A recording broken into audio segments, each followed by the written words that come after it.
नमस्कार, मी वैष्णवी राऊत. साम टीव्हीच्या या बातमीपत्रामध्ये आपल्या सगळ्यांचं स्वागत आहे. बातमीपत्राच्या सुरुवातीलाच सोनं चांदी संदर्भात एक अत्यंत महत्त्वाची अशी बातमी आहे. सोन्या चांदीचे दर हे दररोज नवनवे रेकॉर्डच करताना दिसतात. सोन्याच्या दरात गेल्या 24 तासांमध्ये जवळपास 2,500 रुपयांची वाढ झाली आहे. तर 24 कॅरेट सोन्याचा दर आता 86,700 रुपये प्रति तोळा झालेला आहे. मुंबईसह अनेक जिल्ह्यांमध्ये सोन्याचे दर 87,000वरती गेलेत. तर सोन्याला पुन्हा झळाळी आली असली तर चांदीची चकाकही चांगलीच वाढली आहे. चांदीचा दर 99,000 रुपये प्रति किलो सुरू आहे. रुपयाच्या तुलनेत डॉलरची घसरण, अमेरिका चीन यांच्यातील व्यापार युद्धाची शक्यता आणि लग्नसराईच्या काळात देशातून सोन्याची मागणी वाढण्याची शक्यता असते आहे आणि म्हणूनच ही प्रमुख कारणं आहेत ज्यामुळे सोन्याच्या दरात वाढ झाली आहे.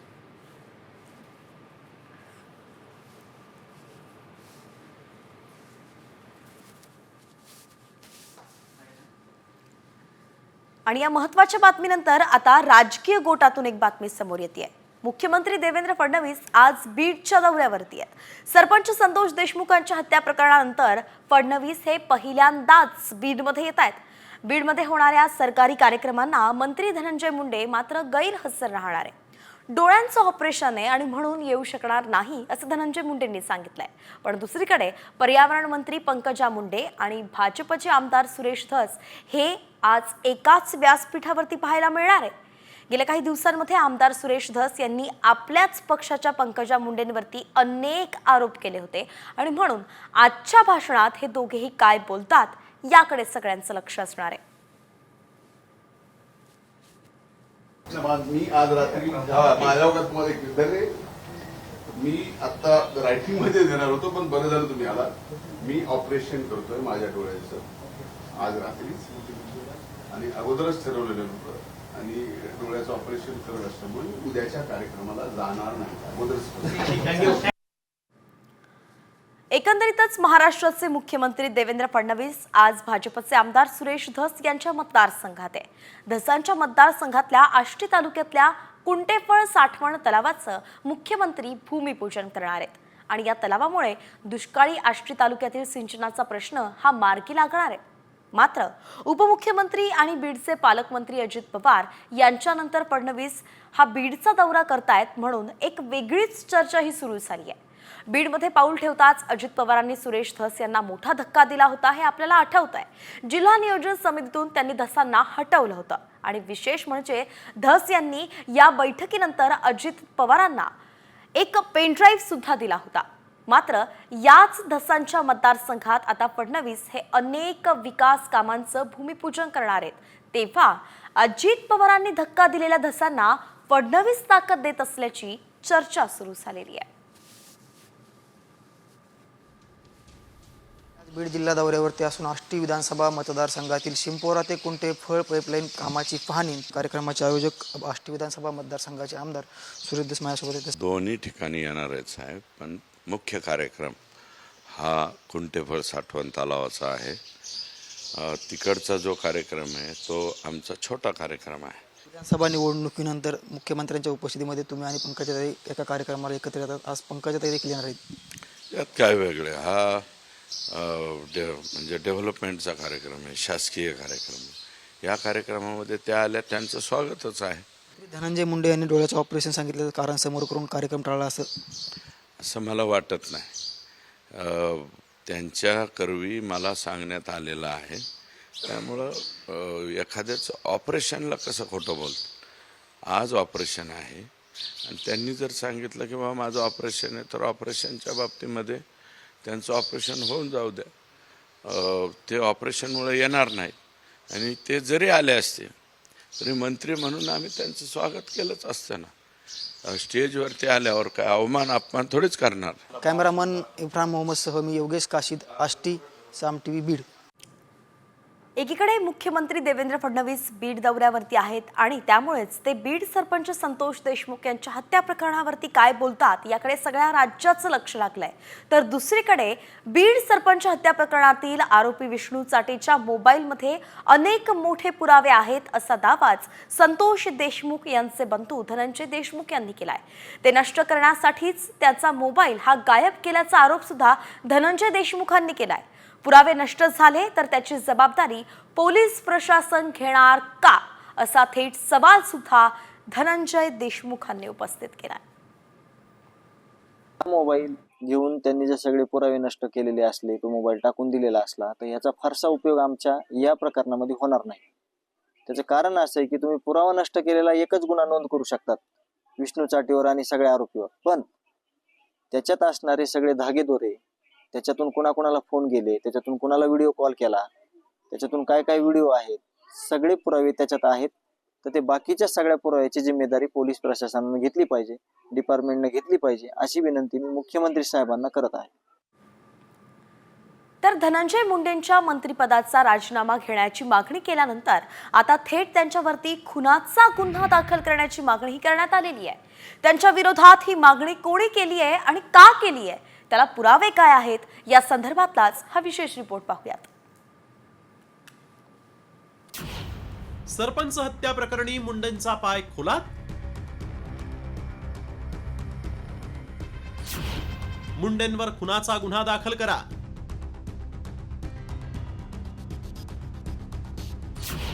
जरांगेंची मागणी, मुंडेंची अडचण.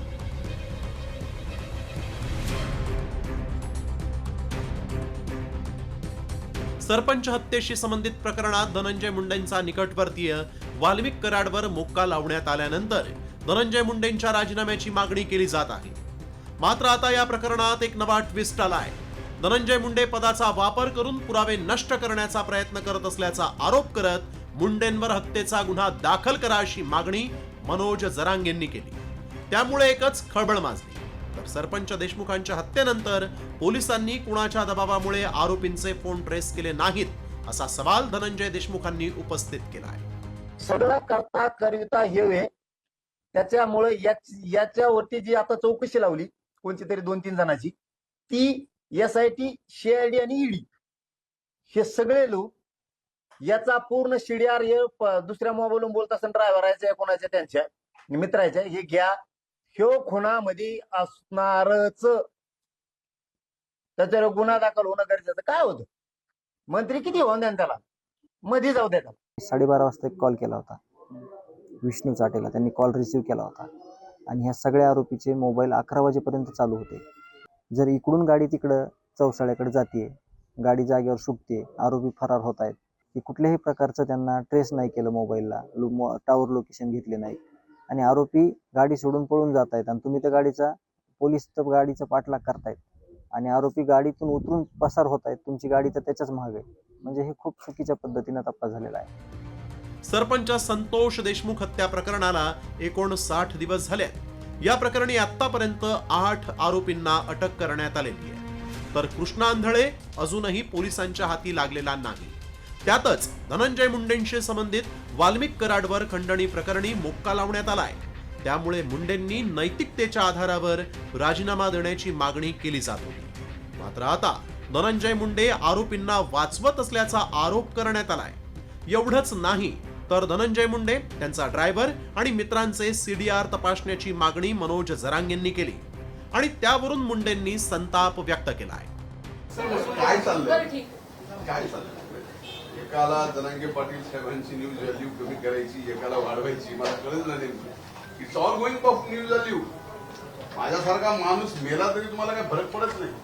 मी कुणाची हत्या करायचा विषय सोडून द्या. आज याची पूर्ण चौकशी CID, SIT आणि न्यायालय. त्यामुळे माझ्यासारखा संवैधानिक पदावर बसलेला माणूस या बाबतीत बोलला नाही पाहिजे. आधीच दमानियांच्या घोटाळ्यामुळे हैराण झालेल्या मुंडेंवर आता हत्येचा गुन्हा दाखल करण्याची मागणी करण्यात आली. त्यामुळे मुंडेंच्या अडचणीत वाढ झालेली आहे. SITचे अधिकारी धनंजय मुंडेंचे CDR काढून चौकशी करणार का, हा खरा सवाल आहे. ब्युरो रिपोर्ट, साम TV न्यूज.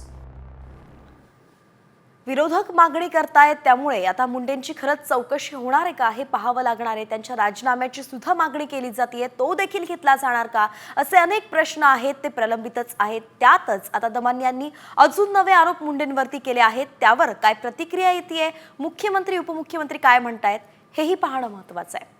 या सगळ्या घडामोडींकडे आपलं असंच लक्ष असणार आहे. पण तुर्तास आता राज्यभरातील इतरही बातम्यांचा वेगवान आढावा घेऊयात. पुण्यात हत्तीवरून काढलेली मिरवणूक आमदार शंकर मांडेकरांच्या कार्यकर्त्यांना चांगलीच भोवली आहे. वन्यजीव संरक्षण कायद्याचं उल्लंघन केल्याप्रकरणी मिरवणुकीच्या संयोजकांवरती गुन्हा दाखल झालाय. तर हत्ती देणाऱ्या सांगलीच्या श्री गणपती पंचयतन देवस्थानच्या अध्यक्षावर सुद्धा गुन्हा दाखल झालाय.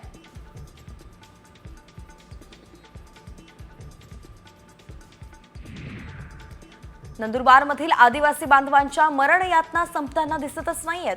तोरणमाळ जवळच्या केलापानी गावाला रस्ता नसल्यानं गर्भवती महिलेची घरीच प्रसूती झाली. प्रसूतीनंतर नवजात बाळाचा मृत्यू झाला. तर महिलेची प्रकृती बिघडली आणि म्हणून बांबूंच्या झोळीतून तिला 15 किलोमीटरचा प्रवास करत रुग्णालयात दाखल करण्यात आलं. जालन्यात पोलिसांनी तब्बल 87 लाखांचा अवैध गुटखा नष्ट केलाय. न्यायालयाच्या आदेशानंतर ही कारवाई करण्यात आली आहे. गेल्या वर्षी 2 गुन्ह्यांतील जप्त केलेला गुटखा पोलीस मोटार वाहन विभागाच्या पाठीमागील मोकळ्या जागेत नष्ट करण्यात आला.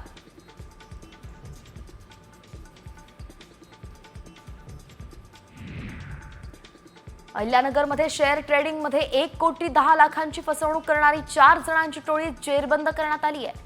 एका IT इंजिनियरला शेअर ट्रेडिंगमध्ये 20 ते 30% अधिक नफा देण्याचा आमिष दाखवून त्याची फसवणूक करण्यात आली होती. याबाबत पोलिसांनी तांत्रिक विश्लेषणाद्वारे तपास करत 4 आरोपींना बेड्या ठोकल्यात.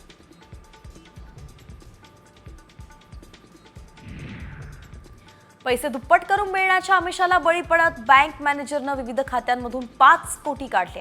भंडाऱ्याच्या तुमसरमधील ॲक्सिस बँकेत ही घटना घडली आहे आणि या प्रकरणी मॅनेजरसह 9 जणांना पोलिसांनी ताब्यातही घेतलाय.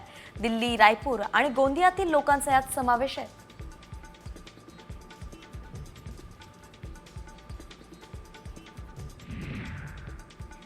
छत्रपती संभाजीनगरमध्ये शिवसेना उद्धव ठाकरे गटाच्या वतीनं रास्ता रोको आंदोलन करण्यात आलं. पैठण महामार्गावरती हे आंदोलन करण्यात आलं. चितेगाव ते बिडकीन गावांमधील रखडलेल्या रस्त्यांचं काम आणि धुळीमुळे होणारा त्रास याबाबत हे आंदोलन केलं गेलं.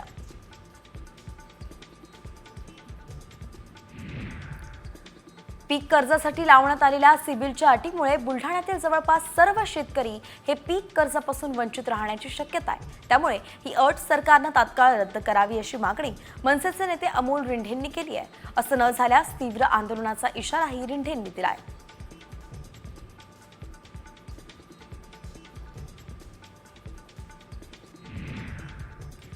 पुण्यात मनसेच्या कसबा विभागाच्या वतीनं शिवाजी महाराज रस्त्यावरती 20 ते 25 ड्रेनेज चेंबर्स खचलेत. त्यामुळे रस्त्याची चाळण झाल्यानं त्याविरुद्ध गांधीगिरी आंदोलन करण्यात आलं. ड्रेनेज चेंबर्स दुरुस्ती न झाल्यास भविष्यात उग्र आंदोलन करण्यात येईल असा इशाराही मनसेच्या वतीनं देण्यात आलाय.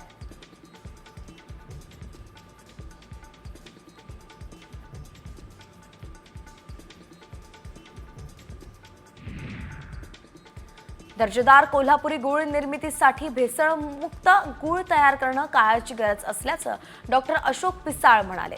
गेल्या अनेक दिवसांपासून गुळ भेसळीच्या तक्रारी येत आहेत. म्हणून कोल्हापुरी गुळाच्या दर्जावरती प्रश्नचिन्ह उपस्थित होऊ नये म्हणून त्यांनी काळजी घेण्याचंही वक्तव्य केलंय.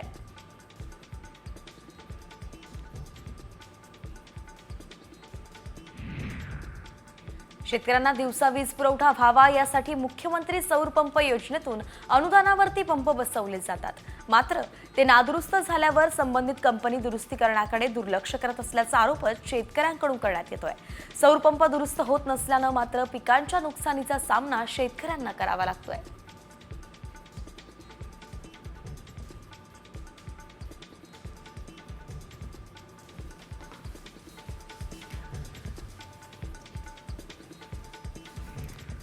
मुंबई गोवा महामार्गाचं काम वेगानं सुरू आहे. एकूण 12 टप्प्यांमध्ये हा महामार्ग विकसित होतोय.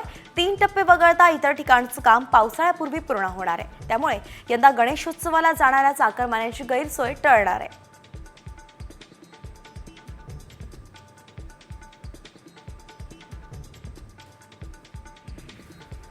नागपूर सिकंदराबाद वंदे भारत एक्सप्रेसला प्रवाशांकडून थंड प्रतिसाद मिळतोय. त्यामुळे या ट्रेनचे तब्बल 12 कोच कमी करून ही गाडी केवळ 8 कोचची चालवण्याचा निर्णय घेण्यात आलाय. तसा प्रस्ताव सुद्धा रेल्वे बोर्डाकडे पाठवण्यात आलेला आहे. 5 महिने होऊन सुद्धा प्रवासी 50%ही मिळत नसल्यानं हा निर्णय घेतला गेलाय.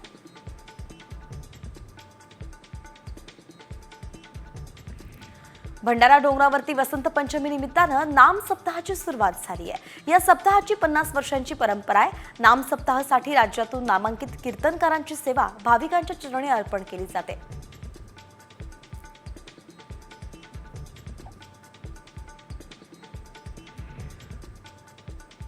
मंदिर महासंघानं तुळजाभवानी मंदिरात ड्रेस कोड लागू करा अशी मागणी केली आहे. मात्र मंदिर महासंघाच्या मागणीला पाळीकर पुजारी मंडळानं विरोध केलाय. कायदेशीर आणि धार्मिक बाबींचा विचार करून निर्णय घेऊ अशी माहिती आता तुळजाभवानी मंदिर संस्थानचे अध्यक्ष आणि जिल्हाधिकारी सचिन ओंबासे यांनी दिली आहे.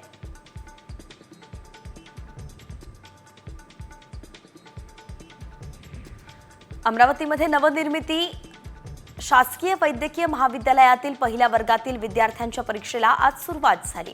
ही विद्यार्थ्यांची पहिली अंतर्गत परीक्षा असून जवळपास 100 विद्यार्थी परीक्षेला बसणार आहेत. येत्या 9 फेब्रुवारीला ही परीक्षा संपणार आहे.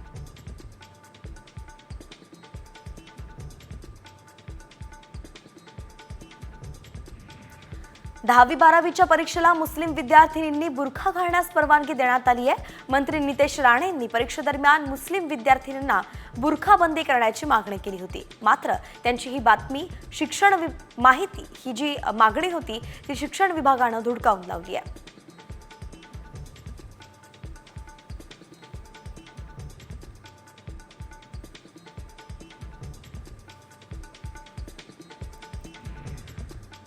पुण्यातून एक अतिशय महत्त्वाची बातमी समोर येते. पुणे पोलिसांनी सिंघम स्टाईल कारवाई करत आरोपींची चांगलीच जिरवली आहे. पुण्यात जिथे आरोपींनी गाड्या फोडल्या अगदी त्याच परिसरातून त्यांची बरात काढण्यात आली आहे. बिबडेवाडीमध्ये काल या आरोपींनी 50 पेक्षा जास्त गाड्यांची तोडफोड केली होती. पण पुणे पोलिसांनी ॲक्शन मोडवरती येत अगदी 6 तासांच्या आतच तिन्ही आरोपींच्या मुसक्या आवळल्या. पोलीस एवढ्यावरच थांबले नाहीत, तर ज्या भागात या आरोपींनी गाड्या फोडल्या अगदी तिथेच नेऊन त्यांची बरात सुद्धा काढण्यात आली. ही दृश्य आपण सध्या पाहतोय. गाड्यांची कशी तोडफोड केली होती ही दृश्य सध्या आपण पाहतोय. पुण्यातल्या बिबडेवाडी परिसरात ही तोडफोड करण्यात आली होती.